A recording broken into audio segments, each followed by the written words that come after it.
ஆன்மீக விளக்கங்களை அறிவதற்காக ஆர்வத்துடன் காத்திருக்கும் எமது சம்ஸ் நேயர்கள் அனைவருக்கும் இதயம் நிறைந்த சலாம். அஸ்ஸலாமு அலைக்கும். மெய்யறிவின் ஒளிச்சுடர்களாக வெளிவந்து கொண்டிருக்கும் எமது சம்ஸ் ஒலி நாடாக்களின் வரிசையிலே 17வது ஒலி நாடா வெளியீடாக நாம் தருவது உன்னையே நீ அறிவாய்.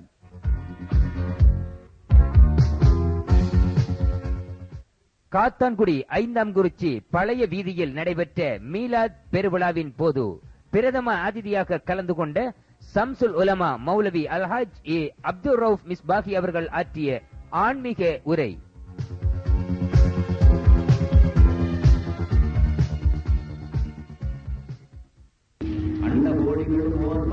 கைக்குள் அடக்கி விளையாடவல்லீர், அகிலமோர் ஏழினையும் ஆடும் கரங்கு போல் ஆட்டி விளையாடவல்லீர், மண்டல தண்டரை அழைத்தரு இருத்தியே வைத்து விளையாடவல்லீர், மண்ணகமும் விண்ணகமும் அணுவை தொலைத்ததில் மாற்றி விளையாடவல்லீர், கண்டித்த கடியில் எழுகடலை புகட்டி கலைக்கு விளையாடவல்லீர், கருதறிய சித்தலாம் வல்ல நீர் அடிமையன் கண்ணும் வருகத்தில்லையோ, நல்லளந்திடு நாடியாவனோ தேவரீர் நல்லடிக்களாக்கியும் நற்குணம் குடிகொண்ட பாதுஷாவான ஒரு நாதன் மைந்தீனே.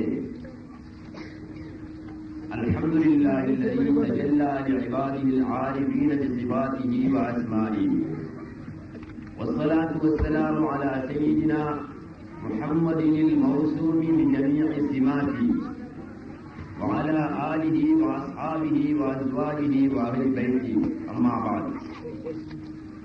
அளவற்ற அருளாளனும் நிகரற்ற அன்புடையவருமான எல்லாம் வல்ல அல்லாஹ்வுக்கே சர்வபுகழும் உரித்தாகட்டும். ஸலவாத்தும் ஸலாமும் சாந்தியும் சமாதானமும் சத்குணசீலர் சன்மார்க்க போதகர் சத்திய திருத்தூதர் சர்தார் ஆலம் ஸல்லல்லாஹு அலைஹி வஸல்லம் அவர்கள் மீதும் அவர்கள் சொன்ன வழியை நடந்த வழியை பின்பற்றி வாழ்ந்து உயரிய நிலையை பெற்ற உத்தமர்கள் சஹாபா பெருந்தகைகள் நல்லவர்கள் வல்லவர்கள் அனைவர்கள் மீதும் மெய்நிலை கண்ட ஞானி இறையன்பில் லயித்த பாணி மஹ்பூபே சுப்ஹானி மாஷூகே ரஹ்மானி திந்தீன நூரானி மக்பூல் ஹர்தோ ஜஹானி சையீதுனா முஹித்தீன் அப்துல் காதிர் ஜீலானி கத்தஸல்லாஹு சிர்ரஹுல் அஸீஸ் அவர்கள் மீதும் உண்டாவதாக என்று கூறியது. இவ்வவையின் மதிப்புக்குரிய தலைவர் அவர்களே, மேடையில் வீற்றிருக்கின்ற உலமாக்களே, அறிஞர் பெருமக்களே, இவ்விழாவினை சிறப்பிக்க வருகை தந்திருக்கின்ற அன்பு சகோதர சகோதரிகளே, தம்பிமார்களே, இதுவரை மௌலவிமார்கள் அறிஞர்கள் நல்ல பல கருத்துக்களை உங்கள் மத்தியிலே உதிர்த்தார்கள். கடைசியாக நபியுல்லாஹி ஸல்லல்லாஹு அலைஹி வஸல்லம் அவர்களுடைய சிறப்பான வேளையில் நானும் ஒரு சில கருத்துக்களை கூறலாம் என எழுந்திருக்கின்றேன். காத்தான்குடியிலே இதுவரை எத்தனையோ மீலாத் விழாக்கள் நடைபெற்றிருக்கின்றன. எந்த ஒரு மீலாது விழாவாயிருந்தாலும் அதிலே நபியுல்லாஹி ஸல்லல்லாஹு அலைஹி வஸல்லம் அவர்களுடைய சிறப்பம்சங்களும் அவர்கள் உலகத்திலே கூறிய தத்துவமிக்க கருத்துக்களும் விவரிக்கப்படுகின்றன. மீலாது நபி விழா, நபி பிறந்த தின விழா, நபி ஜெயந்தி விழா, இப்படியெல்லாம் நபி என்ற சொல்லை உபயோகித்து நாம் சொல்லுகின்றோம், பேசுகின்றோம். ஆனால் நாம் தமிழ் பேசக்கூடிய மக்களாக இருந்தாலும் எங்களுடைய தமிழ் வார்த்தைகளிலே நபி என்ற சொல் உபயோகத்திலே இருந்து வருகிறது. அதே விதமாக ரசூல் என்ற சொல்லையும் நாம் உபயோகிக்கின்றோம், பேசுகின்றோம். நபி என்ற சொல்லும் ரசூல் என்ற சொல்லும் இது அரபு சொற்கள். நமக்கு அவ்விரு சொற்களின் பொருள் தெரியாது போனாலும் பேச்சு வழக்கிலே நபி என்றும் ரசூல் என்றும் நாம் சொல்லிக் கொள்கிறோம். பேச்சோடு மட்டும் நின்று விடாமல் அந்த சொல் தருகின்ற அர்த்தம் என்ன, அந்த சொல் தருகின்ற விளக்கம் என்ன என்பதை ஆராய்கின்ற பொழுதுதான் நபியுடைய தன்மையும் ரசூலுடைய தன்மையும் எங்களுக்கு விளங்கும். நபியும் ரசூலும் எதற்காக அனுப்பப்பட்டிருக்கிறார்கள் என்ற உண்மை புரியும். இதனுடைய பொருளை தெரியாத வண்ணம் 1000 முறை நபி என்று சொன்னாலும் 1000 முறை ரசூல் என்ற பொருள் சொல்லை உபயோகித்தாலும் அதிலிருந்து நாம் தத்துவங்களை பெற முடியாது. காத்தான்குடியில் எல்லா நாடுகளிலும் எல்லா மொழி பேசக்கூடியவர்களும் நபி என்ற சொல்லையும் ரசூல் என்ற சொல்லையும் உபயோகிக்கிறார்கள். நமது தாய்மார்கள் கூட வீட்டிலே பேசுகின்ற நேரத்திலே நபி என்ற சொல்லையும் ரசூலுல்லாஹ் என்ற சொல்லையும் உபயோகிக்கின்றார்கள். இதனுடைய அர்த்தத்தை சற்று ஆராய்ந்து பார்ப்பது முஸ்லிம்களாகிய எமது கடமை. மனிதர்கள் இதை பற்றி ஆராய்ந்துதான் பார்க்க வேண்டும். நபி இதற்கு 2 விதமாக பொருள் சொல்லிக் கொள்ளலாம். நபி அறிவிப்பவர் அல்லது அறிவிக்கப்பட்டவர். நபி என்ற அரபு சொல்லுக்கு அறிவிப்பவர் என்ற அர்த்தமும் அறிவிக்கப்பட்டவர் என்ற அர்த்தமும் இருக்கிறது. இந்த அர்த்தத்தை மட்டும் தெரிந்து கொண்டால் எமது அறிவை வளர்க்க முடியாது. அந்த அர்த்தத்தை பற்றி சற்று மேலே சென்று நாம் சிந்தனை பண்ணி பார்க்க வேண்டும்.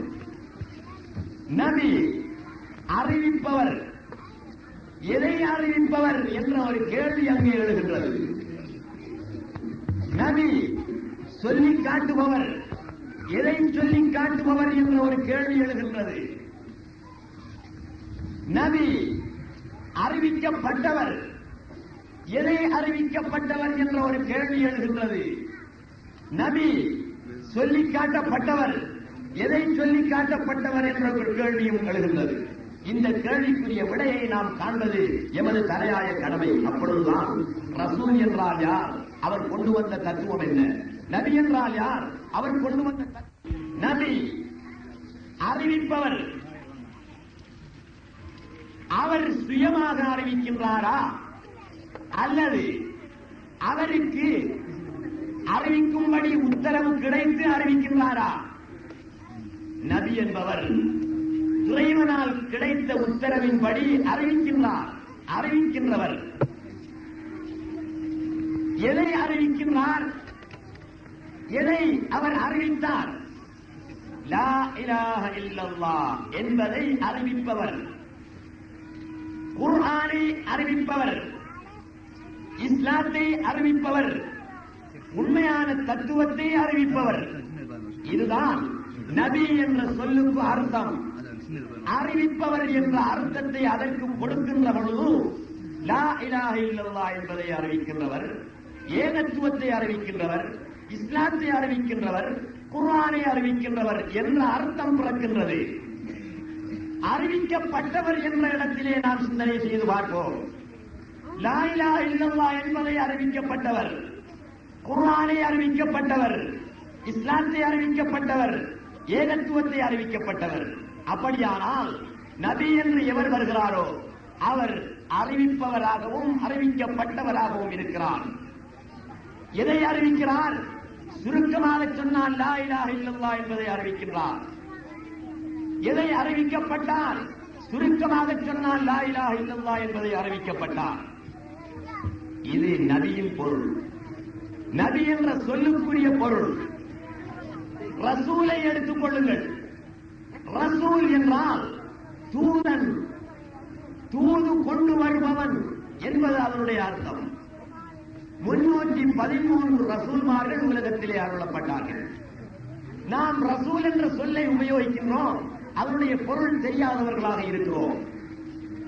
தூதன், தூது கொண்டு வருபவன் என்பது அதனுடைய அர்த்தம். 313 ரசூல்மார்களும் தூதர்கள், தூது கொண்டு வந்தவர்கள். அவர்கள் கொண்டு வந்த தூது என்ன என்பதை பற்றி நாம் சிந்தனை பண்ணி பார்க்க வேண்டும். தூதன் என்றால் அவன் கொண்டு வரும் தூது எது? அவர்கள் தூதர்கள் என்றால் அவர்கள் 313 தூதர்களும் கொண்டு வந்த தூது என்ன என்பதை பற்றி நாம் ஆராய வேண்டும். செய்தி அறிவித்தவன் இறைவன், தூதை கொடுத்தவன் இறைவன். கொண்டு வந்தவர் தூதராகிறார், செய்தி அறிவிக்கின்றவர் நபியாகிறார். ரசூல் என்றால், தூதன் என்றால் அவர் கொண்டு வந்த தூது என்ன? லா இலாஹ இல்லல்லாஹ் என்ற செய்தியைத்தான் கொண்டு வந்தார். தௌஹீத் என்ற செய்தியைத்தான் அவர் கொண்டு வந்தார். இஸ்லாம் என்ற தூதைத்தான் அவர் கொண்டு வந்தார். அதனால் தூதுவன், தூதன் என்ற பட்டத்தை பெறுகின்றார் ரசூல். நபி அறிவிக்கின்றார் லா இலாஹ இல்லல்லாஹ்வை, ஏகத்துவத்தை, அல்லது லா இலாஹ இல்லல்லாஹ்வை ஏகத்துவத்தை அறிவிக்கப்படுகின்றார். இதனால் தான் நபி என்றும் ரசூல் என்றும் நாம் சொல்கிறோம். அப்படியானால் உலகத்திலே 1,24,000 நபிமார்கள் தோன்றியிருக்கிறார்கள். இந்த 1,24,000 நபிமார்களும் அறிவிப்பவர்களாக இருந்தார்கள் அல்லது அறிவிக்கப்பட்டவர்களாக இருந்திருக்கிறார்கள். இவர்கள் அறிவித்தது என்ன? லா இலாஹ இல்லல்லாஹ் என்ற ஒரு வார்த்தையை தான் உலகத்திலே அவர்கள் அறிவித்தார்கள். இந்த வார்த்தைக்குள்ளேதான் அல் குர்ஆனும் உலகமும், உலகத்தில் உள்ளவை அனைத்தும், அவைகளில் உள்ள தேவைப்பட்ட சட்டங்கள் அனைத்துமே அடங்கி கிடக்கின்றன. 313 ரசூல்மார்களும் இதை தூதாக கொண்டு வந்தார்கள். லா இலாஹ இல்லல்லாஹ் என்பதை தான் அவர்கள் தூதாக கொண்டு வந்தார்கள். லா இலாஹ இல்லல்லாஹ் என்பதை கொண்டு வந்தார்கள் என்றால் அதற்குள்ளே வேதங்கள் எல்லாம் அடங்கி இருக்கின்றன. எல்லா வேதங்களையும் அடக்கியிருக்கக்கூடிய ஒரு வார்த்தையாகத்தான் லா இலாஹ இல்லல்லாஹ் என்ற வார்த்தை இருந்து கொண்டிருக்கிறது.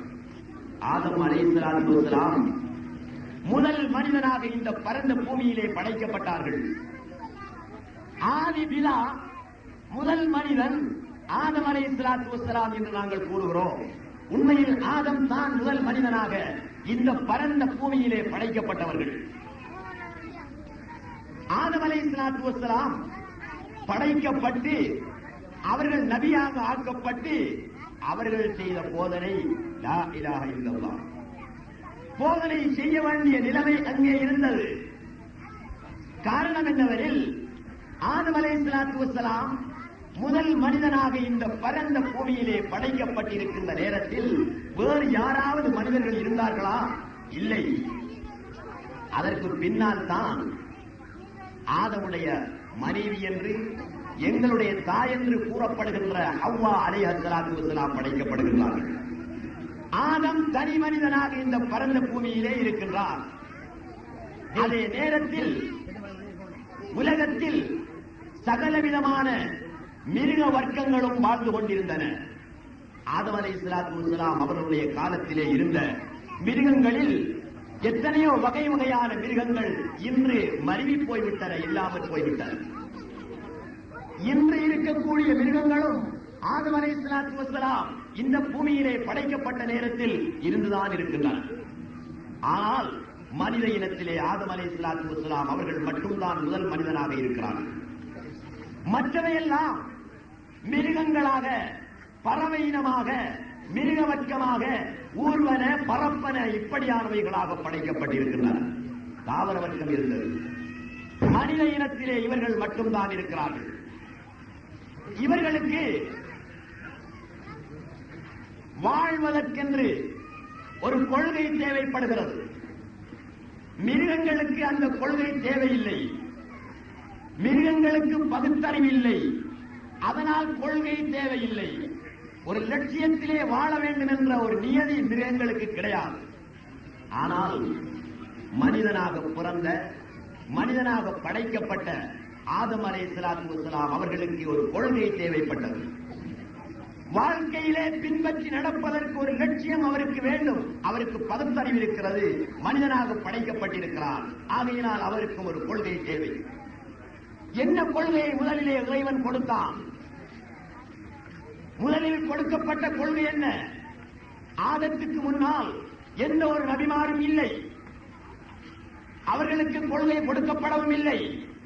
மனிதர்களே இல்லை என்றால் அவர்களுக்கு முன்னால் நபிமார்கள் எப்படி தோன்ற முடியும்? ஆதம் அலைஹிஸ்ஸலாத்து வஸ்ஸலாம் முதல் மனிதன். அவர்களுக்கு கொள்கை தேவைப்பட்டது. இறைவன் எதை கொள்கையாக கொடுத்தான் என்றால், உலகம் முடியும் வரை அழிக்க முடியாத, அசைக்க முடியாத, எவராலும் மாற்ற முடியாத உண்மையான தத்துவம் நிறைந்த ஒரு கொள்கையை கொடுத்தான். அதுதான் லா இலாஹ இல்லல்லாஹ். ஆதமே, இந்த கொள்கையை பின்பற்றி நீ வாழ்ந்து கொள் என்று சொன்னான். ஆதம் அலைஹிஸ்ஸலாத்து வஸ்ஸலாம் அவர்கள் லா இலாஹ இல்லல்லாஹ் என்ற கொள்கையிலே இருந்து வருகின்றார்கள். அவர்களுக்கு பின்னால் தோன்றிய தீர்க்கதரிசிகள், தூதர்கள் அனைவர்களும் இதே கொள்கையை கொடுக்கப்பட்டு லா இலாஹ இல்லல்லாஹ் என்ற கொள்கையிலே வாழ்ந்து கொண்டிருக்கிறார்கள். இந்த கொள்கையை நம்பியவர்களை நாங்கள் முஸ்லிம்கள், மோமீன்கள் என்று சொல்லுகிறோம். இதை நம்பாதவர்களை மோமீன்கள் அல்ல என்று நாங்கள் சொல்லுகிறோம். இன்று நாம் சிந்தனையிலே கொள்ள வேண்டியது என்னவெனில், லா இலாஹ இல்லல்லாஹ் என்ற தத்துவம் ஆதம் அலைஹிஸ்ஸலாத்து வஸ்ஸலாம் அவர்கள் முதல் அண்ணல் நாயகம் ஸல்லல்லாஹு அலைஹி வஸல்லம் அவர்கள் வரை கொடுக்கப்பட்ட தத்துவமாயிற்று. அதை நாங்களும் சொல்லி முஸ்லிம்களாக இருக்கிறோம். அதை நாங்கள் சரியாக அறிந்து சொல்லி இருக்கிறோமா, அல்லது பின்பற்றல்வாதிகளாக அவர் சொல்லுகிறார், இவர் சொல்லுகிறார், அவர் சொன்னார், இவர் சொன்னார் என்று நாங்கள் நம்பி இருக்கின்றோமா? ஒவ்வொரு சகோதரர்களும் உங்களுடைய நெஞ்சிலே கையை வைத்து கேட்டு பாருங்கள் சகோதரர்களே. லா இலாஹ இல்லல்லாஹ் என்று சொல்லக்கூடிய அந்த வார்த்தையை, அது தருகின்ற தத்துவத்தை, அது காட்டுகின்ற அர்த்தத்தை, சாராம்சத்தை விளங்கி லா இலாஹ இல்லல்லாஹ் என்று சொல்லி இருக்கிறோமா? அல்லது நானும் ஒரு இஸ்லாமியன், வீட்டிலே சொல்லித் தந்தார்கள், பாடசாலையிலே சொல்லித் தந்தார்கள், மதரசாவிலே சொல்லித் தந்தார்கள், ஆகையினால் லா இலாஹ இல்லல்லாஹ் என்று பாடமிட்டு வைத்திருக்கின்றேனா? எப்படி வைத்திருக்கின்றேன் என்று ஒவ்வொருவரும் அவரவருடைய உள்ளத்திலே கையை வைத்து கேட்டு பாருங்கள். நாமெல்லாம் பாடசாலைகளிலே சொல்லித் தந்தார்கள், பாடமிட்டிருக்கிறோம். பெற்றோர்கள் சொல்லித் தந்தார்கள், பாடமிட்டிருக்கின்றோம். ஆசிரியர்கள் கற்றுத் தந்தார்கள், படித்து வைத்திருக்கின்றோம். ஆனால் இதனுடைய உண்மையான அர்த்தம் என்னவென்பது எங்களுக்கு புரியாமல் இருந்து கொண்டிருக்கிறது. இதனுடைய அர்த்தத்தை புரிவதாயிருந்தால் பின்பற்றல் முறையிலே நாம் புரிய முடியாது. இந்த விஷயத்தில் பின்பற்றல்வாதிகளாக நாம் இருக்கவும் கூடாது. என்ன செய்ய வேண்டும் என்றால், ஒவ்வொரு மனிதனும் அவனுடைய சிந்தனையை விரித்து விரித்து லா இலாஹ இல்லல்லாஹ்வுடைய தத்துவம் என்ன என்பதை பற்றி ஆராய்ந்து பார்க்க வேண்டும். ஆராய கடமைப்பட்டவனாக இருக்கின்றான் இந்த இன்சான். ஆராயக்கூடிய வாய்ப்பை பெற்றிருந்தும் கூட அவன் ஆராயவில்லையானால் நிச்சயமாக அவன் பெரும் குற்றவாளியாக வேண்டிய நிலைமை ஏற்படும். காட்டிலே, பயங்கரமான ஒரு காட்டிலே, மனித சஞ்சாரமற்ற ஒரு காட்டிலே தனிமையாக ஒருவன் வாழ்ந்து கொண்டிருக்கின்றான். கலிமாவினுடைய உண்மையான பொருளை, கலிமாவினுடைய உண்மையான தத்துவத்தை கேட்டு படிப்பதற்கு யாரும் இல்லாத சூழ்நிலையிலே இருந்து கொண்டிருக்கிறான். மனிதர்கள் வாழக்கூடிய, கலிமாவை தெரிந்தவர்கள் இருக்கக்கூடிய ஒரு ஊருக்கு போவதாயிருந்தால் மிகவும் கஷ்டத்துக்கு மத்தியிலே போய் சேர வேண்டியதாக இருக்கிறது. அப்படியான பயங்கரமான காட்டின் மத்தியிலே வாழக்கூடிய ஒருவனாயிருந்தால் அவனுக்கு தப்பித்துக் கொள்ள முடியும், அவனால் தப்ப முடியும். இறைவா, கலிமாவின் தத்துவத்தை கேட்டு படிக்கக்கூடிய சூழ்நிலையிலே நான் இருக்கவில்லை, கலிமாவின் தத்துவத்தை விளங்கக்கூடிய ஒரு வாய்ப்பு எனக்கு கிடைக்கவில்லை என்று அவனால் சொல்லி தப்பிக்கொள்ள முடியும். முஸ்லிம்கள் வாழக்கூடிய ஊரிலே, கலிமாவின் பொருள் தெரிந்த உலமாக்கள் இருக்கக்கூடிய ஊரிலே, கலிமாவின் தத்துவத்தை அறிந்தவர்கள் வாழக்கூடிய ஊரிலே அதை ஒரு மனிதன் கேட்டு தெரிந்து கொள்ளவில்லையானால், ஆதாரபூர்வமாக ஆராய்ச்சி பண்ணி அறிந்து கொள்ளவில்லையானால் நிச்சயமாக அவன் என்றும் குற்றவாளிதான், அதில் சந்தேகமே இல்லை. மல்லம் யதகல்கல் ஃபீ இல்மினா ஹாதா சார முஸிர்ர மாத முஸிர்ரன் அலல் கபாயிர் வஹுவ லா யஷ்உர். அபுல் ஹசன் அலி ஷாதிலி ரலியல்லாஹு தஆலா அன்ஹு கூறியிருக்கிறார்கள், மல்லம் யதகல்கல் ஃபீ இல்மினா ஹாதா, எங்களுடைய இந்த அறிவை, எந்த அறிவை குறிப்பிடுகின்றார்கள்? மார்க்க லோவை குறிப்பிடுகின்றார்களா? சரித்திரத்தை குறிப்பிடுகின்றார்களா? வானசாஸ்திரத்தை குறிப்பிடுகின்றார்களா? பூமி சாஸ்திரத்தை குறிப்பிடுகின்றார்களா? எதை குறிப்பிடுகிறார்கள்? தௌஹீதுடைய இல்மை, லா இலாஹ இல்லல்லாஹ்வின் தத்துவத்தை எங்களுடைய இல்மி என்று பேசுகிறார்கள். அவர்களுக்கு சொந்தமாக்கி பேசுகிறார்கள். காரணம் என்னவெனில், தௌஹீதுடைய இல்மு எவருக்கு கிடைக்கின்றதோ அவன் ஒரு தனிப்பட்ட நபர் போன்று ஒரு பாக்கியசாலியாகி விடுகிறான். ஆகையினால் அந்த நாதாக்கள், பெரியார்கள் இந்த இல்மை, இந்த அறிவை, இந்த ஏகத்துவ விளக்கத்தை எங்களுடைய அறிவென்று அவர்கள் சொல்லுகின்றார்கள். மல்லம் யதகல்கல் ஃபீ இல்மினா ஹாதா, நாங்கள் பேசுகின்ற இந்த தௌஹீதுடைய தத்துவத்தை எவன் வயிறு நிறைய குடிக்கவில்லையோ, மாத முஸிர்ரன் அலல் கபாயிர் வஹுவ லா யஷ்உர், அவனுக்கு தெரியாமலே பெரிய பாவத்தை செய்தவனாக அவன் மரணித்து விடுகிறான் என்றார்கள் அபுல் ஹசன் அலி ஷாதிலி ரலியல்லாஹு தஆலா அன்ஹு. சகோதரர்களே, இந்த நாதாவின் பேச்சை சற்று நீங்கள் ஆராய்ந்து பார்க்க வேண்டும். ஒரு மனிதன் முஸ்லிம்கள் வாழக்கூடிய ஊரிலே, தௌஹீது தெரிந்தவர்கள் இருக்கின்ற ஊரிலே, அதை பற்றி அறிந்தவர்கள் வாழுகின்ற ஊரிலே இருக்கின்றான். ஆனால் ஆதாரபூர்வமாக அதை அவன் அறியாதிருப்பானே, ஆனால் பெரும் பாவத்தில் நிலை பெற்றவனாகவே அவன் மரணிக்கின்றான். அப்படியானால் எத்தனை மக்கள் இன்று பெரும் பாவத்திலே நிலை பெற்றவர்களாக மரணிக்கின்றார்கள்? ஏன் அந்த நிலையிலே நாங்கள் மரணிக்க வேண்டும்? சிந்தனை பண்ணி பாருங்கள். அறிவை தந்திருக்கின்றான், பகுத்தறிவை தந்திருக்கின்றான், ஆராயக்கூடிய திறனை எங்களிடத்திலே தந்திருக்கின்றான். அப்படியானால் இஸ்லாத்தின் மூல மந்திரமான உன்னை இஸ்லாமியனாக ஆக்கிய அந்த கலிமாவை பற்றி நீ சிந்திக்க கூடாது. வியாபாரத்திற்காக நேரத்தை ஒதுக்குகிறாய், அரசியலுக்காக நேரத்தை ஒதுக்குகின்றாய், பட்டம் பதவியை பெறுவதற்காக நேரத்தை ஒதுக்குகின்றாய். ஏன் இந்த தௌஹீதை படிப்பதற்காக நீ சொற்ப நேரத்தை ஒதுக்க கூடாது? மற்றவர்கள் சொல்ல, மற்றவர்கள் பேச கேட்டு நானும் லா இலாஹ இல்லல்லாஹ் என்று சொல்லி இருக்கிறேன் என்று இறைவனிடத்திலே சொல்ல முடியுமா? உனக்கு எதற்காக பகுத்தறிவை தந்தேன் என்று அவன் கேட்பான். பகுத்தறிவை தந்தது வியாபாரத்தின் நுணுக்கங்களை கண்டுபிடித்து வியாபாரத்திலே முன்னேறி பொருளாதாரத்திலே நீ பெரியவனாக வேண்டும் என்பதற்காகவா பகுத்தறிவை தந்தேன்? நான் யார் என்றும் நீ யார் என்றும் விளங்க வேண்டும். நான் யார் என்றும் இந்த படைக்கப்பட்டிருக்கின்ற படைப்புகள் என்ன, யாவை, அவைகளுடைய தத்துவம் என்ன என்பதை நீ விளங்க வேண்டும் என்பதற்காக நான் பகுத்தறிவை தந்தேன். அந்த பகுத்தறிவை நீ பயன்படுத்தினாயா என்ற ஒரு கேள்வி அத்தனை முஸ்லிம்களிடத்திலும் இருக்கின்றது, அத்தனை மக்களிடத்திலும் இருக்கின்றது. முஸ்லிம்களிடத்திலே என்று நான் குறிப்பிடவில்லை, அத்தனை மனிதர்களிடத்திலும் இருக்கின்றது இந்த கேள்வி. இறைவன் ஒவ்வொரு மக்களிடத்திலேயும் கேட்பான், மனிதா உன்னை மனிதனாக படைத்தேன், பாம்பாக படைக்கவில்லை, மாடாக படைக்கவில்லை, ஆடாக படைக்கவில்லை, கழுதையாக படைக்கவில்லை, எந்த ஒரு வேறு வர்க்கமாக படைக்காமல் மனித வர்க்கமாக உன்னை நான் படைத்தேன். பகுத்தறிவு என்ற பெருமதியான ஒரு பொருளை உன்னிலே வைத்தேன், அது அமானிதமாக தந்தேன், அது மேலான ஒரு பொருள். எந்த இனத்துக்கும் நான் கொடுக்கவில்லை, எந்த ஒரு உயிரினத்துக்கும் நான் வழங்கவில்லை, உனக்கு தந்தேனே, அதை கொண்டு நீ என்ன செய்தாய்? இவன் சொல்வான், இறைவா நீ பகுத்தறிவை தந்தாய், அதை கொண்டு நான் பகுத்து அறிந்து வியாபாரத்திலே முன்னேறி பல மாளிகைகளை கட்டினேன், பல வீடுகளை அமைத்தேன், பல தோட்டங்களை வாங்கி போட்டேன், பல கடைகளை கட்டினேன், பல சந்தானங்களை பெற்றெடுத்தேன். ஊரிலே சீமான் என்றும் பணக்காரன் என்றும் பெரிய பெயரை பெற்று நான் வாழ்ந்து கொண்டிருந்தேன். இறைவா, அடே மனிதா, உனக்கு பகுத்தறிவை தந்ததற்கு நீ செய்த வேலை இதுதானா? இதற்காகவா நான் உனக்கு பகுத்தறிவை தந்தேன்? இல்லையே. ஒருவன் அரசியலிலே ஒரு இடத்தை பெறுவதற்காக எங்கெங்கெல்லாம் அலைந்து எத்தனையோ சூழ்ச்சிகளை செய்து எத்தனையோ விதமாக தன்னுடைய மூளையை பாவித்து பகுத்து வகுத்து அறிந்து செயலாற்றி கடைசியிலே அரசியல் தலைவராகின்றான். இறைவன் கேட்பான், மனிதா உனக்கு பகுத்தறிவை நான் தந்தேனே, எதிலே பயன்படுத்தினாய் என்று கேட்பான்.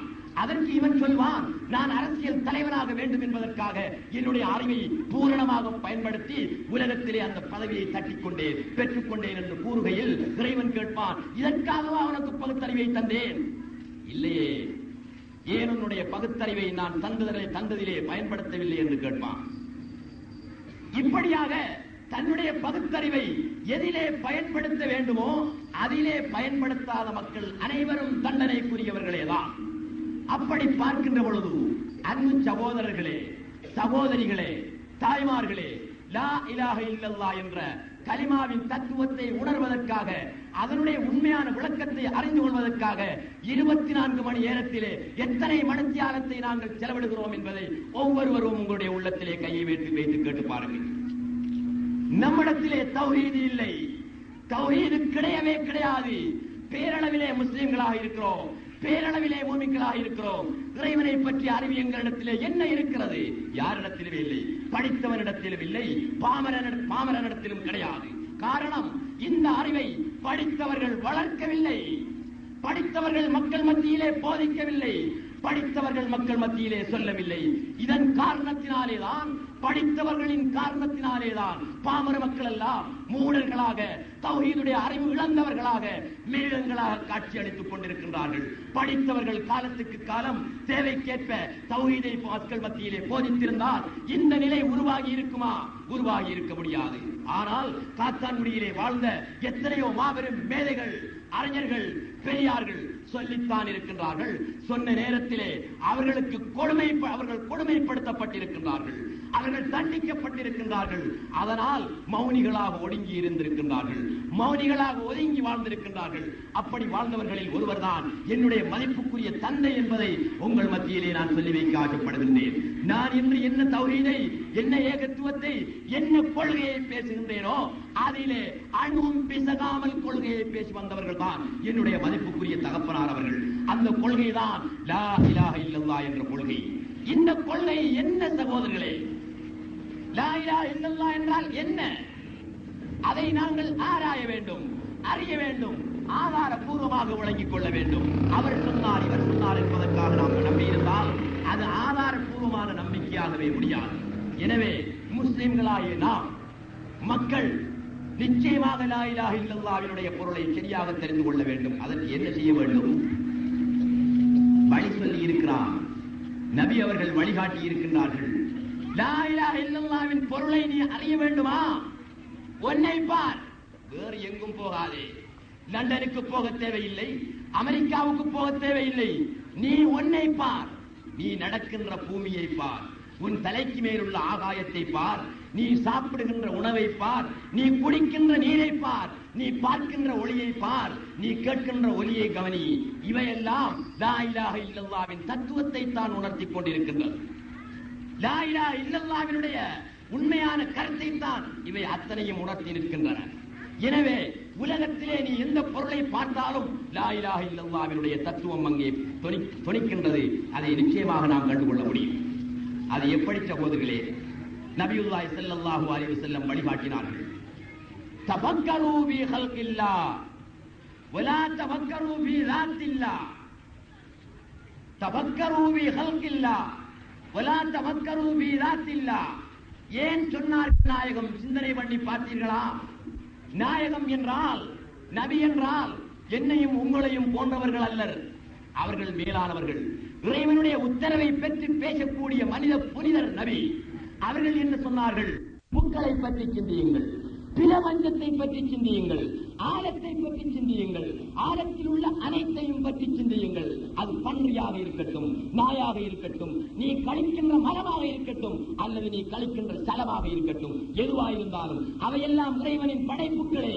அந்த படைப்புகளை நீ பார்க்கின்ற பொழுது அது உனக்கு லா இலாஹ இல்லல்லாஹ் உணர்த்த, அது உனக்கு லா இலாஹ இல்லல்லாஹ்வை உணர்த்த வேண்டும். இதனால் தான் சொன்னார்கள் தஃபக்கரு ஃபீ ஹல்கில்லாஹ், அல்லாஹ்வுடைய படைப்புகளை சிந்தியுங்கள். எந்த படைப்பென்று குறிப்பிட்டிருக்கிறார்களா? வானத்தை மட்டும் சிந்தி, பூமியை மட்டும் சிந்தி என்று நபி அவர்கள் குறிப்பிட்டார்களா? இல்லை. தஃபக்கரு ஃபீ ஹல்கில்லாஹ், அல்லாஹ்வுடைய படைப்பை பற்றி சிந்தியுங்கள் என்றார்கள். படைப்புகள் என்றால் அவனால் படைக்கப்பட்ட அனைத்தையுமே எடுத்துக்கொள்ளும், நபி அவர்களையும் எடுத்துக்கொள்ளும், நாம் இன்று இருக்கின்ற அனைத்து பொருட்களையும் எடுத்துக்கொள்ளும், சுவர்க்கத்தையும் எடுத்துக்கொள்ளும், நரகத்தையும் எடுத்துக்கொள்ளும். படைப்புகள் என்று சொல்கிறோம். அந்த படைப்புகளை பற்றி சிந்தியுங்கள். வலா தஃபக்கரு ஃபீ ذاتில்லாஹ், அல்லாஹ்வை பற்றி சிந்தியாதீர்கள். ஏன் சிந்திக்க வேண்டாம்? சிந்தனை பண்ணி நீங்கள் முடிவெடுக்க முயலாம். சிந்தனைக்கு எட்டாத ஒரு சமுத்திரம், சிந்தனைக்கு எட்டாத விரிந்த பரந்த கடல், அதற்கு நீ கரை காண முடியாது. ஆகையினால் அவருடைய தாத்தை பற்றி, அந்த பிரம்மத்தை பற்றி, அந்த வஜூதை பற்றி நீ சிந்திக்க வேண்டாம். சிந்தித்து கரை காண முடியாது. ஆனால் அந்த வஜூதினுடைய, அந்த தாத்தினுடைய, அந்த பிரம்மத்தினுடைய வெளிப்பாடுகள் என்று சொல்லக்கூடிய படைப்புகளை பற்றி நீ சிந்தி அதன் மூலம் படைத்த அந்த வஜூதை, படைத்த அந்த லாத்தை, படைத்த அந்த பிரம்மத்தை நீ உணர்ந்து கொள்ளலாம். படைத்த அந்த லாத்தை, படைத்த அந்த பிரம்மத்தை நீ உணர்ந்து கொள்ளலாம். இல்லை என்றால் படைப்பின் மூலமாகத்தான் அவரை உணர்ந்து கொள்ளலாமே தவிர, அவரை தெரிந்து கொள்ளலாமே தவிர, படைப்பின் மூலமின்றி அவனையே ஒருவன் நோக்கினால் தெரிந்து கொள்ள முடியாது. அவனை எட்டி பிடிக்க வேண்டுமா இருந்தால் படைப்பென்ற உதவியின் மூலமாகத்தான், சிருஷ்டி என்ற கருவியின் மூலமாகத்தான் படைத்தவனாகிய அந்த இறைவனை, அந்த ரப்பை, அந்த வஜூதை நாம் உணர்ந்து கொள்ள முடியும். அதனால் தான் நபி அவர்கள் சொன்னார்கள், தபக்கரு பி ஹல்கில்லாஹ், அல்லாஹ்வுடைய படைப்புகளை பற்றி சிந்தியுங்கள், அவருடைய தானத்தை பற்றி சிந்திக்காதீர்கள். அரபு படித்த மக்களுக்கு நன்றாக தெரியும், ஒரு மனிதன் தமிழிலே ஒரு வசனத்தை பேசினாலும், ஆங்கிலத்திலே ஒரு வசனத்தை பேசினாலும், அரபிலே ஒரு வசனத்தை பேசினாலும், எந்த மொழியிலே பேசினாலும் அவை அனைத்தும் மொழிதான். மொழி நடை தெரிந்தவனுக்கு நன்றாக தெரியும். தமிழ் நடை, தமிழ் மொழியின் நடையை நன்றாக புரிந்த ஒருவர் கதைக்கின்ற பொழுது, இந்த இடத்திலே இந்த வசனத்தை சொல்லி இருந்தால் நன்றாக இருக்குமே, இந்த இடத்திலே இந்த சொல்லை உபயோகித்திருந்தால் நன்றாக இருக்குமே என்று அவர்கள் நினைப்பார்கள். அரபும் ஒரு மொழிதான். அந்த மொழியில் தான் நபி அவர்கள் பேசியிருக்கிறார்கள். காரணம், அரபு நாட்டிலே தோன்றிய அரபியாக அவர்கள் இருந்த காரணத்தினால் அரபியிலே தான் போதித்தார்கள், அரபியிலே தான் மக்கள் மத்தியிலே சொன்னார்கள். அவர்கள் அரபிகளாக இருந்தார்கள். அதனால் நபி அவர்கள் சொன்னதை விளங்கினார்கள். தபக்கரு பி ஹல்கில்லாஹ் வலா தபக்கரு பி தாத்தில்லாஹ். இந்த சொல் அமைப்பு அரபு படித்தவர்களுக்கு தெரியும். அரைமுறையாக படித்திருந்தால் புரியாது. அரபு மொழியை பூரணமாக கற்றிருந்தால் நிச்சயமாக அதனுடைய பொருளை தெரிந்து கொள்ளலாம். அரபு நடை தெரிய வேண்டும், அரபு லிபி தெரிய வேண்டும். இல்லை என்றால் அந்த சொல், அந்த வசனம் தருகின்ற சரியான தத்துவத்தை புரிந்து கொள்ள முடியாது. என்ன சொன்னார்கள்? தபக்கரு பி ஹல்கில்லாஹ் வலா தபக்கரு பி தாத்தில்லாஹ். நபி அவர்கள் என்று குறிப்பிட்டிருப்பதினால் அதற்கு முன்னால் வந்த ஹல்க் என்ற சொல் சிவத்து என்ற அர்த்தத்திற்கு தான் உபயோகிக்கப்பட்டிருக்கிறது என்ற உண்மையான தத்துவம் இந்த வசனத்தில் இருந்து விளங்குகிறது. தபக்கரு பி ஹல்கில்லாஹ், அல்லாஹ்வின் படைப்பிலே சிந்தியுங்கள். வலா தபக்கரு பி தாத்தில்லாஹ், அல்லாஹ்வின் தாத்திலே சிந்திக்காதீர்கள். தாத் என்றால் உங்களுக்கு விளங்குகிறதா? தாத் என்று பேசுகிறார்கள், சிவத் என்று பேசுகிறார்கள், தஜல்லி என்று பேசுகிறார்கள். அரபு சொற்களை உபயோகித்து பேசும் பொழுது கேட்டுக்கொண்டிருப்பவர்களுக்கு விளங்கிக் கொள்வது மிகவும் கஷ்டமாக இருக்கின்றது. அதனால் புரியாமலும் விடுகின்றது. என்னுடைய தகப்பனுடைய காலத்திலே அவர் பேசுகின்ற பொழுது ஹத்தாலா ஹல்குகளுடைய சூரத்திலே தஜல்லியானான் என்று பேசுவார்கள். இப்பொழுது ஏதாவது உங்களுக்கு விளங்கியதா? ஹத்தாலா ஹல்குகளுடைய சூரத்திலே தஜல்லியானான் என்று பேசினால் என்ன விளக்குகிறது? ஹத்தாலா என்பது ஒரு அரபு சொல். ஹல்குகளுடைய என்று சொல்லும் பொழுது ஹல்க் என்பது அரபு சொல், சூரத்து என்பது அரபு சொல், தஜல்லியானான் என்பது அரபு சொல். 4 அரபு சொற்களை கொண்ட ஒரு வசனம் ஹத்தாலா ஹல்குகளுடைய சூரத்திலே தஜல்லியானான். 4 அரபு சொற்கள் அங்கே இருக்கின்றன. ஹதீஸ் சொல்லக்கூடிய நேரத்திலும் இப்படி சொல்வார்கள். அதே விதமாக ஞானத்தை தெரிந்திருந்த உலமாக்கள் அந்த காலத்திலே இப்படியும் சொல்லி இருக்கின்றார்கள். கேட்டுக்கொண்டிருக்கின்ற மக்களுக்கு ஒன்றுமே புரிவதில்லை. அரபு சொல் தெரியாததினால் இவர் என்ன சொல்கிறார் என்று புரிவதில்லை. எப்படியோ சொல்கிறார் என்பதற்காக இருப்பவர்கள் தலையை அசைத்து விட்டு போய்விடுவார்கள். இதனால் தான் மடமை வளர்ந்திருக்கின்றது. இதனால் தான் அறியாமை பரவி இருக்கின்றது. மக்கள் மத்தியிலே குர்ஆனை புட்டு புட்டு காட்ட வேண்டும். குர்ஆனிலே ஒளிப்பதற்கு ஒன்றுமே கிடையாது, குர்ஆனிலே மறைப்பதற்கு ஒன்றுமே கிடையாது. மறைக்க வேண்டிய ஒன்றாக இருந்தால் அது ஏன் அருளப்பட வேண்டும்? மறைக்க வேண்டிய ஒன்றாக இருந்தால் அதை மக்கள் மத்தியிலே போதிக்க வேண்டும் என்ற சட்டம் ஏன் வழங்கப்பட்டிருக்க வேண்டும்?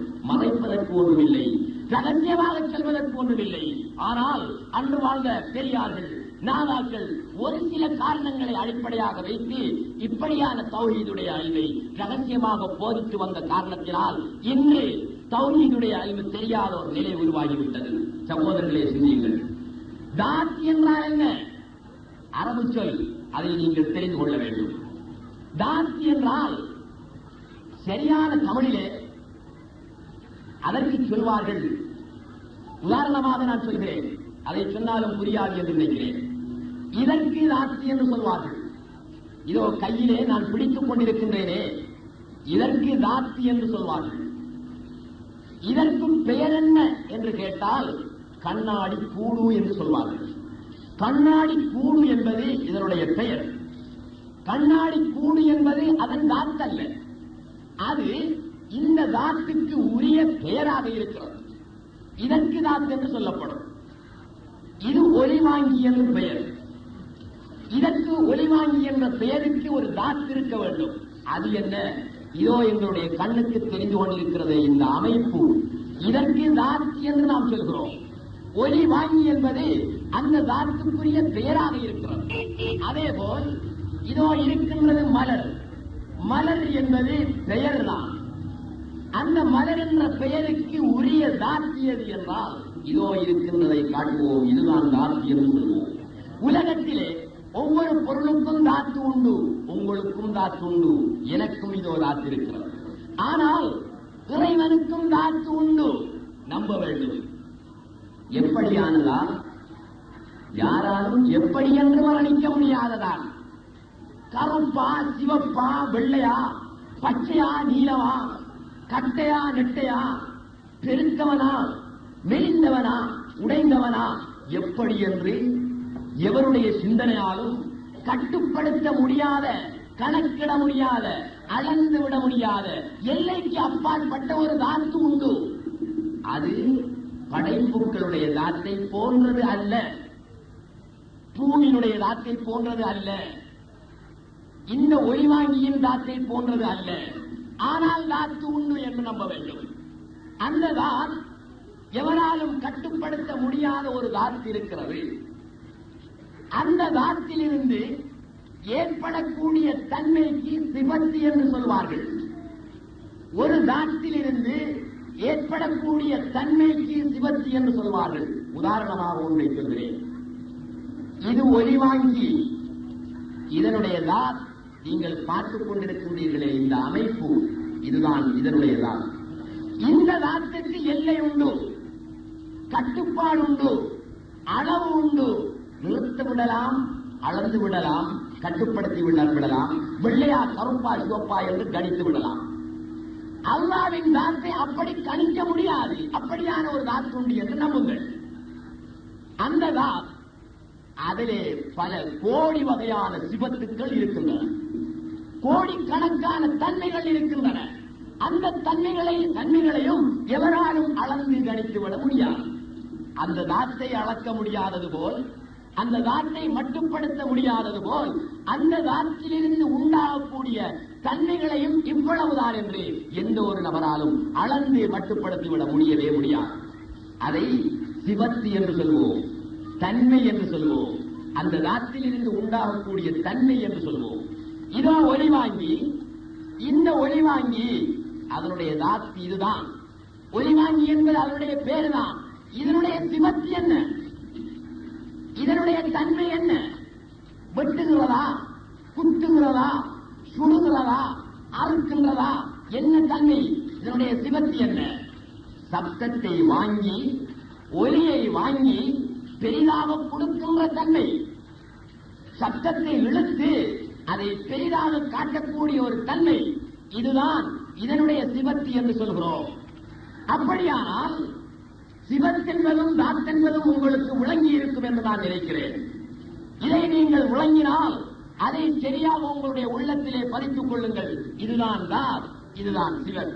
படைப்புகளுடைய தாத்துக்கு கட்டுப்பாடு உண்டு, படைப்புகளுடைய சிவத்துக்கும் கட்டுப்பாடு இருக்கிறது, அளவு இருக்கிறது, எல்லை இருக்கிறது. ஆனால் படைத்தவனாகிய இறைவனின் தாத்துக்கு கட்டுப்பாடில்லை, அவருடைய தன்மைக்கும் எல்லை கிடையாது. இப்படி நாம் பார்க்கின்ற பொழுது படைப்புகள் அனைத்தும் என்ன? அவருடைய சிவத்துக்கள், அவருடைய தன்மைகள்.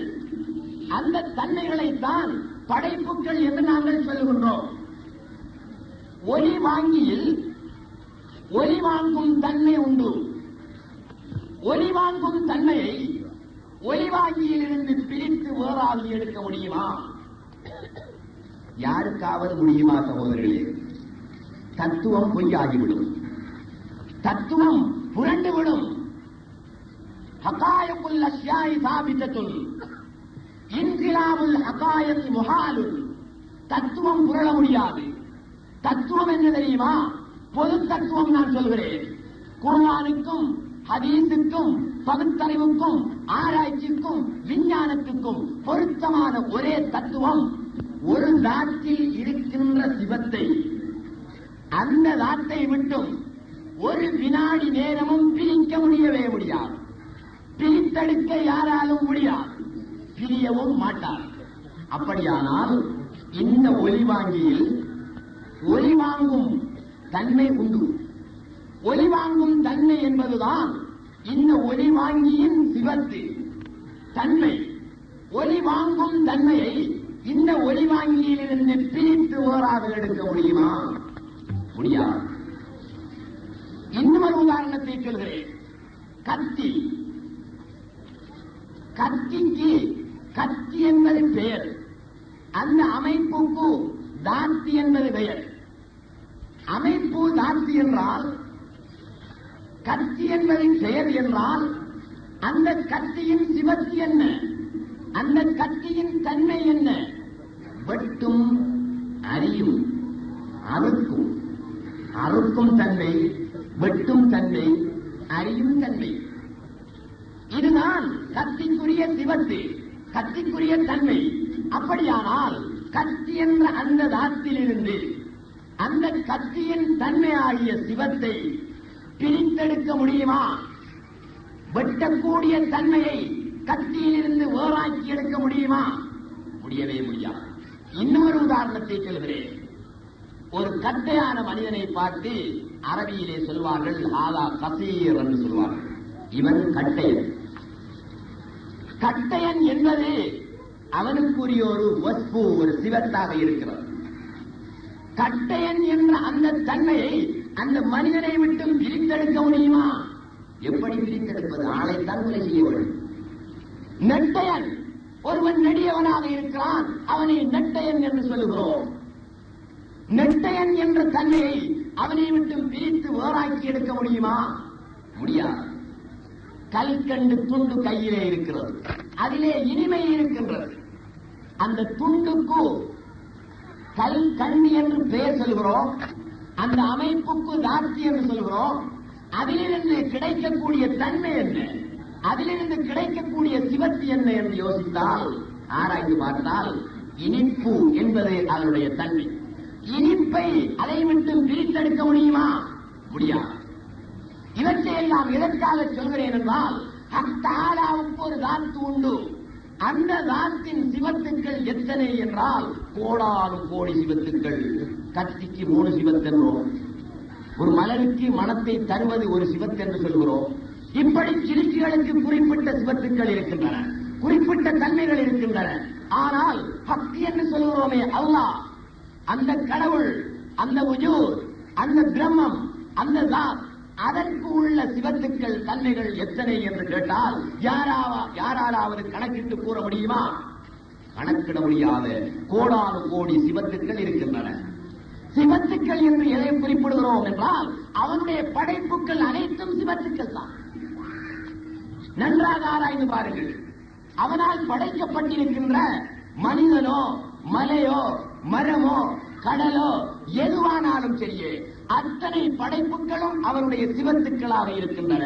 அசிவத்து லா துபாரிகுல் மௌதூப. இது பொதுவி. சிவத்து என்ற தன்மை எதிலே தொற்றி நிற்கின்றதோ அதை விட்டும் ஒரு போதுமே பிரியாது என்பது தத்துவம். பிரபஞ்சம் என்பது, உலகம் என்பது, உலகத்தில் உள்ளவை அனைத்தும் அவனுடைய சிவத்துக்கள் என்றால் அவனை விட்டும் அவற்றை பிரித்தெடுக்க முடியுமா? முடியாது. இந்த ஒலிவாங்கியை விட்டும் இரும்பை பிரித்தெடுக்க முடியாதது போல இருக்கின்றவனை குறிப்பிடலாம். ஒரு தன்மையை பார்க்கின்ற பொழுது அந்த தன்மையை தொற்றி நிற்கின்றவனை புரிந்து கொள்ளலாம். அதனால் தான் நபி அவர்கள் சொன்னார்கள், தபக்கரூ ஃபீ ஹல்கில்லாஹ் வலா தஃபக்கரு ஃபீ ذاتில்லாஹ். அல்லாஹ்வுடைய சிபத்துக்களை ஆராய்ந்து பாருங்கள். சிபத்துக்கள் என்றால் சிருஷ்டிகள், படைப்புகள். எதை எடுத்தாவது நீங்கள் சிந்தனை பண்ணி பாருங்கள், அது கொண்டு போய் உங்களை இறைவன் பால் சேர்த்துவிடும். இறைவன் அளவிலேயே உங்களை கூட்டி போய் அழைத்து சேர்த்துவிடும். ஆகையினால் தான் படைப்புகளை பற்றி சிந்தியுங்கள் என்று நபியுல்லாஹி ஸல்லல்லாஹு அலைஹி வஸல்லம் சொன்னார்கள். இந்த படைப்புகள் பிரபஞ்சம், ஆலம், ஆலத்தில் உள்ள அனைத்தும் முதலில் எங்கே இருந்தன அவற்றை பற்றி சிந்தனை பண்ணி பாருங்கள்.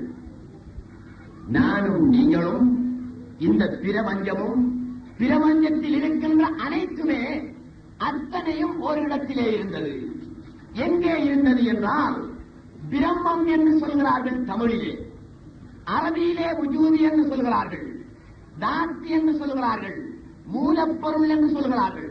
மூலப்பொருள் என்று சொல்லக்கூடிய தாத்திலே இறைவனின் வுஜூதிலேதான் அவனுடைய சிவத்துக்களாகிய பிரபஞ்சம் அனைத்தும் அடங்கி கிடந்தன. எதுபோல கொப்புவித்தினுள்ளே குடியிருந்த கொள்கையென எப்பொருட்கும் சித்தாய் இருந்தாய் மனோன்மணியே என்று மஸ்தானப்பா இறைவனை பார்த்து பாடுகிறார். கொப்புவித்தினுள்ளே குடியிருந்த கொள்கையென எப்பொருட்கும் சித்தாய் இருந்தாய் மனோன்மணியே. கொப்புக்கள் எல்லாம் ஒரு மாமரத்தை எடுத்துக் கொள்ளுங்கள் அல்லது ஒரு ஆலை மரத்தை எடுத்துக் கொள்ளுங்கள். ஆலை மரத்தினுடைய இலைகள், அதனுடைய காய்கள், அதனுடைய பூக்கள், அதனுடைய மரம் அனைத்துமே எதற்குள்ளே இருந்தன? வித்தினுள்ளே இருந்தன. கொப்பு வித்தினுள்ளே குடியிருந்த ஒழுங்கையன எப்பொருட்டும் சித்தாய் இருந்தாய் மனோன்மணியே. உலகத்திலே இருக்கின்ற அத்தனை பொருளும் எதுவானாலும் சரியே, படைப்புகள் எனப்படுகின்ற, சிருஷ்டிகள் எனப்படுகின்ற, சிவத்துக்கள் எனப்படுகின்ற அத்தனை படைப்புகளும் அடங்கி கிடந்த வித்து எது?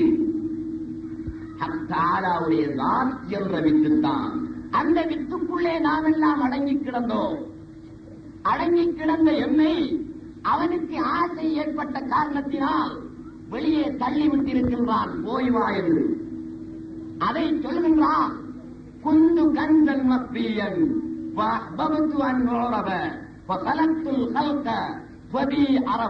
என்று சொல்லி காட்டுகிறான் ஹதீஸ் குத்ஸியிலே. இதை துருமணி இமாம் ரிவாயத் செய்திருக்கிறார்கள். சரியான ஹதீஸ். ஹதீஸ் குத்ஸி. இறைவன் சொல்கிறான், அந்த பிரம்மம் சொல்கின்றது, அந்த வுஜூதும் பேசுகின்றது, அந்த தாத்து சொல்லுகின்றது. குந்து கந்தன் மப்பியா என்றால் எந்த ஒரு படைப்பையும் தான் படைக்க முன்னாலே பேசுகிறான். எந்த ஒரு சிருஷ்டியையும் அவன் சிருஷ்டிக்க முன்னாலே சொல்கிறான்.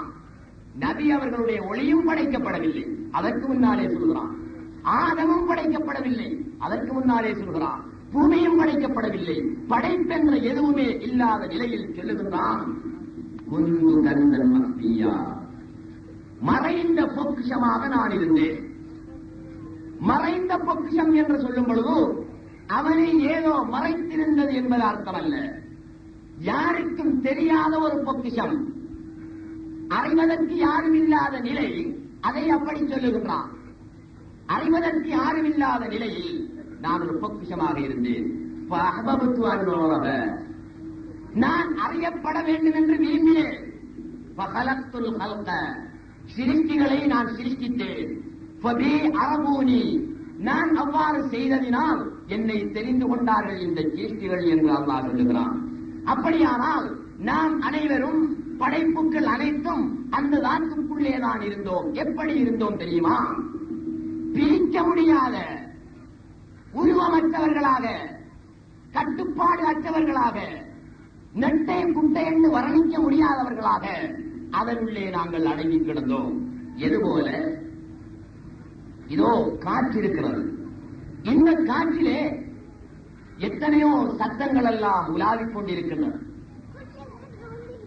எங்களுடைய காதிலே ஒருவர் கூப்பிடுகிறார், தம்பி என்று சொன்னவுடன் எங்களுடைய காதிலே விழுகிறது. கேட்கக்கூடிய ஒரு தன்மையை இந்த காதிலே அமைத்திருக்கிறான், காதிலே விழுகிறது. காற்றிலே தானா, மும்மன்னா, பீனா, தம்பி என்ற சொல் காற்றோடு ஆனா என்ற உருவமும் உம்மன்னா என்ற உருவமும் பீனா என்ற உருவமும் அதற்கு இருந்ததா? இல்லை, இருக்கவில்லை. காதிலே விழுகின்ற பொழுது காதுக்கு உருவமாகிறது, கண்ணுக்கு உருவமாகிறது, அதே போல காதுக்கும் உருவமாகுவதுண்டு. தானா என்ற ஒரு சொல் ஆனா அல்ல, பூனா அல்ல, மானா அல்ல, தானா என்று அந்த எழுத்தும் அல்ல இந்த எழுத்தும் அல்ல என்று வேறு பிரித்து காட்டுவது இருக்கிறது. அதுதான் சூரத். இது அதுவல்ல, இதுவல்ல, இது இதுதான் என்று எது வேறு பிரித்து காட்டுகிறதோ அதுதான் உருவம். தானா என்று எங்களுடைய காதிலே வந்து விடுகிறது. கூப்பிட்டவனுடைய வாய்ப்புள்ளே இருந்தால் தானா வந்தது, உம்மன்னா வந்தது, பீனா வந்தது. இல்லையே, தம்பி என்ற சொல் அழைத்தவனுடைய வாய்ப்புள்ளே இருந்து வந்ததல்ல. அவன் தம்பி என்று நாவையும் தன்னுடைய 2 உதடுகளையும் தானாவை மொழிவதற்கு எப்படி அசைக்க வேண்டுமோ அப்படி அசைத்தான். உம்மன்னாவை மொழிவதற்கு எப்படி அசைக்க வேண்டுமோ அப்படி அசைத்தான். பீனாவை மொழிவதற்கு எப்படி அசைக்க வேண்டுமோ அப்படி அசைத்தான். காதிலே தம்பி என்ற சொல் விழுகின்றது. காற்றிலே நிற்கின்ற அந்த சொல் ஓடி வந்து எங்களுடைய காதிலே தானா வேறையாக, உம்மன்னா வேறையாக, பீனா வேறையாகவே விழுகிறது. விளங்கிக் கொள்கிறோம். தம்பி என்று கூப்பிடுகிறார். என்ன அண்ணா என்று கேட்கிறோம். அது அவருக்கு விளங்குகிறது. அண்ணா என்ற சொல் இவருடைய வயிற்றுக்குள்ளே அல்லது வாய்க்குள்ளே இருந்து போனதா? இல்லை, காற்றிலே நின்று போனது. காற்றிலே இந்த சொற்கள் எல்லாம் நிற்கின்ற பொழுது இவை வேறு வேறாக, தானா வேறாக, உம்மன்னா வேறாக, பீனா வேறாக, ஆனா வேறாக நின்றதா? அனைத்தும் காற்றினுடைய காற்றாகவே நின்றதா? அனைத்தும் காற்றாகவே நின்றன. அனைத்தும் காற்றாக நின்று இவருடைய காதென்ற மகரிலே, காது என்ற பாத்திரத்திலே அந்த சொல் விழுகின்ற பொழுது வேறு வேறான சொற்களாக, வேறு வேறான உருவத்திலே அது விழுகின்றது. இந்த உதாரணத்தை நீங்கள் சரியாக விளங்கிக் கொள்ள வேண்டும். ஹக்குடைய தாத்திலே, ஹக்குடைய உஜூதிலே நாம் அனைவர்களும் ஒன்றாக இருந்த பொழுது தானா, ஆனா, கானா என்ற வேறுபாடு இல்லாமல் காற்றிலே சப்தங்களும் எழுத்துக்களும் அமைந்திருந்தது போல ஹக்தாலாவுடைய தாத்திலே கட்டையன், நெட்டையன், கருப்பன், வெள்ளையன், ஆண், பெண் என்ற வேறுபாடுகள் இல்லாமல் ஹக்குடைய தாத்துக்குள்ளே நாம் எல்லாம் கிடந்தோம். இந்த மதுகரிலே இப்படியாக காட்சி அளிக்கின்றோம். இந்த வெளிப்பாட்டிலே இப்படியாக காட்சி அளிக்கின்றோம். எப்படி? காத்தானது எங்களுடைய காதிலே வந்து விழுகின்ற பொழுது வேறு வேறாக தானா என்ற உருவத்திலும், உம்மன்னா என்ற உருவத்திலும், பீனா என்ற உருவத்திலும் வெளியாகுவது போல் அந்த காத்துக்குள்ளே கிடந்த அகமது லப்பையும், மஹமூது லப்பையும், இப்ராஹிம் லப்பையும், அப்துல் ரவுஃபும் அத்தனை பேரும் ஒவ்வொரு உருவத்திலே தானா அதன் உருவத்திலும், உம்மன்னா அதன் உருவத்திலும், பீனா அதன் உருவத்திலும் வெளியானது போல, காலிலே விழுந்தது போல ஹக்தாலாவுடைய தாத்துக்குள்ளே அடங்கி கிடந்த அத்தனையுமே மஹமூது லப்பையாக, உதுமா லப்பையாக, உமர் லப்பையாக, அப்துல் ரவுஃபாக வெளியாயிற்று. இவ்வளவுதான். வெளியான பொழுது உருவம் உடையதாக, கட்டுப்பாடுடையதாக, கட்டை நெட்டை என்பதாக, கருப்பு சிவப்பு என்பதாக எது எது அவனுக்கு இல்லை என்று நாங்கள் சொன்னோமோ அவை அனைத்தும் உடையதாக இது ஆயிற்று.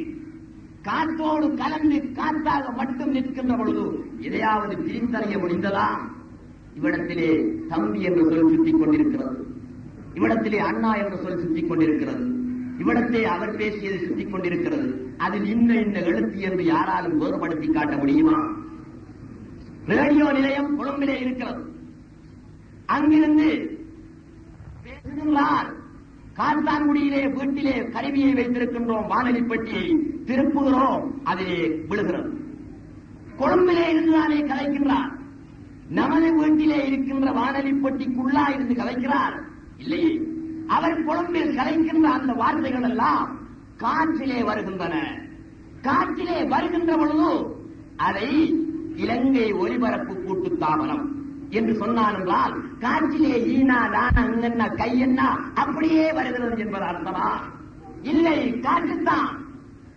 இந்த கருவியிலே வெளியாகிற பொழுது, இந்த மகரிலே வெளியாகக்கூடிய நேரத்திலே இலங்கை ஒலிபரப்பு கூட்டுத்தாபனம் என்ற சொல் வெளியாகிறது. அடுத்தது நீங்கள் எடுத்து பாருங்கள். தொலைக்காட்சி பட்டியை எடுத்து பாருங்கள். கொழும்பிலே ரூபா வாகினியிலே ஒருவன் இருக்கின்றான், டெலிவிஷன் நிலையத்திலே ஒருவன் அமர்ந்திருக்கின்றான், கையிலே பேப்பரை வைத்து செய்தி வாசிக்கின்றான். அவன் ரூபவாகினியிலே கொழும்பிலே